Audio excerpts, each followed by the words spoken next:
क्या होता अगर आयरन मैन का अल्ट्रॉन प्रोग्राम सही काम कर जाता तो क्या वो थैनोस को रोक पाता? तो देखो यार, आयरन मैन हमेशा से ही एक शील्ड बनाना चाहता था क्योंकि वो स्पेस के खतरों से अर्थ को प्रोटेक्ट करना चाहता था, पर वो ऐसा नहीं कर पाता। लेकिन अगर मल्टीवर्स ऑफ द मैडनेस में देखें तो अर्थ 838 में तो अल्ट्रॉन प्रोग्राम सक्सेस दिखाई देता है क्योंकि वहाँ अल्ट्रॉन के जैसे रोबोट भी दिखते हैं। लेकिन फिर भी थैनोस ने उस अर्थ पे अटैक कैसे किया? या तो उस टाइम का अल्ट्रॉन प्रोग्राम वीक था, या तो उस समय अल्ट्रॉन प्रोग्राम था ही बाद में क्रिएट किया गया होगा, या तो वो फैंटास्टिक फोर ने बनाया था इसलिए कमजोर होगा। अगर मैन यूनिवर्स में अगर थैनोस इन्फिनिटी स्टोन के साथ आ जाए तो अल्ट्रॉन प्रोग्राम उसका कुछ नहीं कर सकता। लेकिन अपने टोनी भैया को भी हल्के में मत लो क्योंकि वो कुछ भी कर सकते हैं, और थैनोस को भी हल्के में मत लो क्योंकि उसके दो चेले आकर ही वाइब्रेनियम से बने विजन की हालत खराब कर देते हैं। आपको क्या लगता है कमेंट करके जरूर बताएं।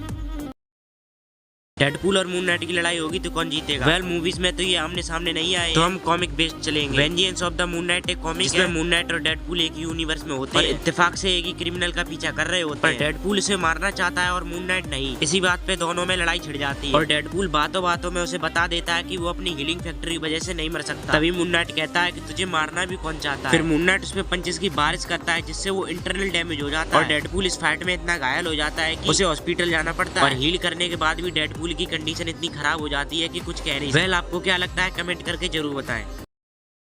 एमसीयू के फ्यूचर में होने वाले 3 ऐसे बैटल जो आपके अंदर बिजली दौड़ा देंगे। तो नंबर 3 पे है डेडपूल वर्सेस वुल्वरीन। जहाँ तक मुझे पता चला है मूवी की शुरुआत में इनकी छोटी मोटी फाइट होगी पर एंड में इनका एक बहुत बड़ा बैटल होगा। और नंबर 2 पे है Thor versus Hercules. Thor love and thunder Thor juice का ईगो हर्ट कर देता है, उस पर अटैक करके उसका थंडरबोल्ट लेके भाग जाता है। इसी बात का ही बदला लेगा हरक्यूलिस। लेकिन हम इस लड़ाई का अंदाजा नहीं लगा सकते कि ये लड़ाई कितनी बड़ी होगी और इसका रिजल्ट क्या होगा। नंबर 1 वाली लड़ाई का तो लिटरली सभी वेट कर रहे होंगे, तो वो बैटल होगा अवेंजर्स वर्सेस कैंग के बीच, और ये तो कोई अंदाजा नहीं लगा सकता कि इस फाइट का रिजल्ट क्या होगा। आपको क्या लगता है कमेंट करके जरूर बताएं। एंड के मूवी में 2 लोगों ने स्नैप की, हल्क ने भी स्नैप की, आयरन मैन ने भी स्नैप की। पर क्यों लोग आयरन मैन की स्नैप को इतना वैल्यू देते हैं? तो देखो यार, बात सिर्फ स्नैप करने की नहीं है, उसके पीछे का रीजन इम्पोर्टेंट है। तो सुनो, हल्क को स्नैप करने से पहले यह पता था कि उसे स्नैप करते टाइम ज्यादा कोई नुकसान नहीं होगा क्योंकि वो बहुत ज्यादा अमाउंट में गामा रेडियस को एब्सॉर्ब कर सकता है। और टोनी को यह पता था कि वो एक नॉर्मल ह्यूमन है और अगर वो स्नैप करेगा तो उसकी डेथ पक्की है। फिर भी उसने हंसते हंसते मौत को गले लगा लिया। और दूसरी बात, कहीं ना कहीं हल्क का एक रीजन था कि वो नताशा को वापस लाना चाहता, और नताशा और हल्क की दोस्ती आप सभी जानते हैं। और स्नैप करने के पीछे अपने टोनी भाई का कोई भी सेल्फ पर्पस नहीं था। हल्के की स्नैप का कोई रीजन नहीं निकलता अगर थैनोस की जीत हो जाती और थैनोस को हराया अपने टोनी भैया, तो अपने आयरन मैन की ही ज्यादा वैल्यू होगी स्नैप। वैसे आपको क्या लगता है कमेंट करके जरूर बताएं।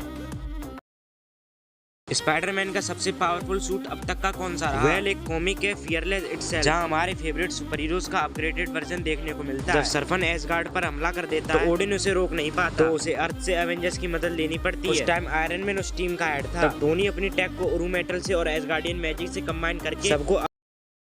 तो दोस्तों, आपने कभी ये सोचा कि मार्वल ने वेनम का कैरेक्टर कैसे बनाया? तो जब 1982 में मार्वल स्पाइडरमैन का एक नया सूट बनाने की कोशिश कर रहा था तो वो ये डिसीजन लेते हैं कि हम एक फैन मेड सूट बनाएंगे फैंस के साथ मिलकर। तो वो एक कॉन्टेस्ट रखते हैं जिसमें कई सारे लोग पार्टिसिपेट करते हैं। बहुत सारे लोग अपनी सूट डिजाइन मार्वल को सेंड करते हैं, उनमें से एक रैंडी सूलर नाम का ही बंदा जीतता है। इसका black and white suit Marvel को काफी पसंद आया। उस टाइम मार्वल ने रैंडी सूलर से $220 में ये डिजाइन खरीद ली। आज मार्वल उस सूट से $1 मिलियन में कमा रहा है सिर्फ और सिर्फ रैंडी सूलर की आर्ट की वजह से। तो सिविल वॉर मूवी के अंदर कैप्टन और टोनी में से कौन सही था? तो देखो, कैप्टन अमेरिका को पता था कि विंटर सोल्जर ने टोनी के पेरेंट्स को मारा, पर उसने ये बात कभी टोनी को नहीं बताई क्योंकि कौन आदमी होगा जो अपने बचपन के दोस्त को बचाने के लिए क्या क्या नहीं कर सकता। पर यहाँ कैप्टन से एक सबसे बड़ी गलती हुई, उसने एक दोस्त की जान बचाने के लिए अपने दूसरे दोस्त उसकी जिंदगी का सबसे बड़ा राज नहीं बताया। और अगर कैप्टन ये बात टोनी को पहले बता देता तो शायद उस सिचुएशन में टोनी समझ जाता कि जो भी हुआ उसमें बकी की कोई गलती नहीं, क्योंकि उस टाइम वो हाइड्रा के कंट्रोल में था। लेकिन टोनी को जिस सिचुएशन में बात पता चली ना, उस टाइम टोनी बकी के खून का प्यासा था। और वो भी क्यों ना, क्योंकि जो इंसान बचपन से ये अफसोस करता आ रहा है कि उसने अपने पेरेंट्स को एक बार भी अलविदा नहीं कह पाया और उस पूरे फसाद की जड़ उसके सामने खड़ी है, तो वो आदमी क्या ही करेगा। इसलिए टोनी ने उस टाइम जो कुछ भी किया वो उसका एक नेचुरल रिएक्शन था। और अगर कैप्टन टोनी से लड़ाई ना करता तो टोनी एक बेगुनाह की जान ले लेता।